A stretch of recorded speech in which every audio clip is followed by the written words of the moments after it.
Chapter 7: The Tlatelolco Massacre. The year 1968 was characterized as the hotbed of student organization at an international level.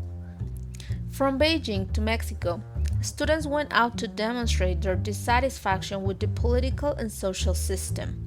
In our country, the student movement of 1968 began with the military intervention at the National Polytechnic Institute (IPN) and two student centers as a consequence of a fight between students and the American soccer team's cheering squad. These events triggered one of the most important student mobilizations in Mexican history.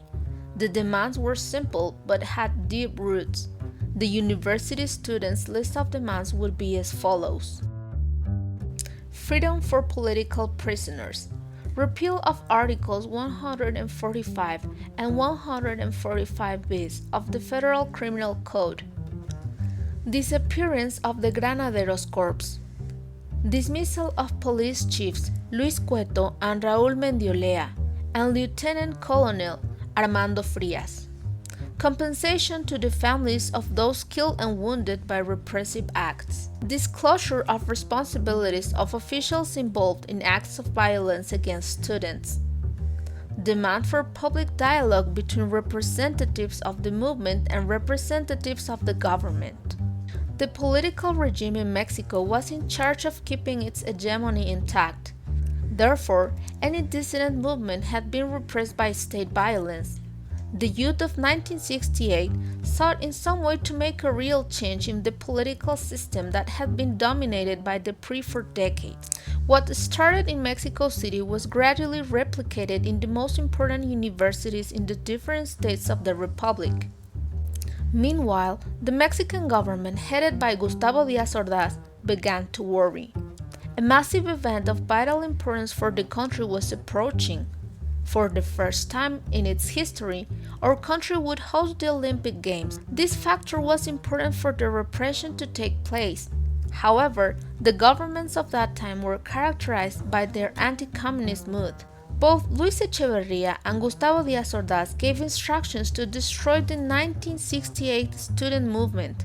A specialized group known as Batallón Olimpia and the army carried out an operation on October 2, 1968, during a rally to be held in Plaza de las Tres Culturas in Tlatelolco. Long before the rally began, undercover police, agents of the Federal Security Directorate (DFS) and the Olympia Battalion were positioned in the Edificio Chihuahua and surrounding areas.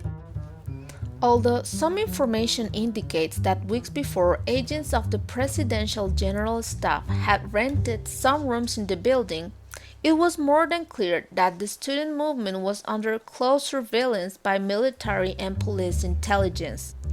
The army blocked the exits, and at the end of the protest, a helicopter flying over the area launched a flare as a signal to initiate Operación Galeana. From the building surrounding the Plaza de las Tres Culturas, individuals with machine guns began to shoot at the crowd from different directions, confusing the students and marchers. In the Chihuahua building, agents of the political police wearing white gloves arrested the student leaders. That October 2 would be a huge wound in national history. Both the media and the government kept silent.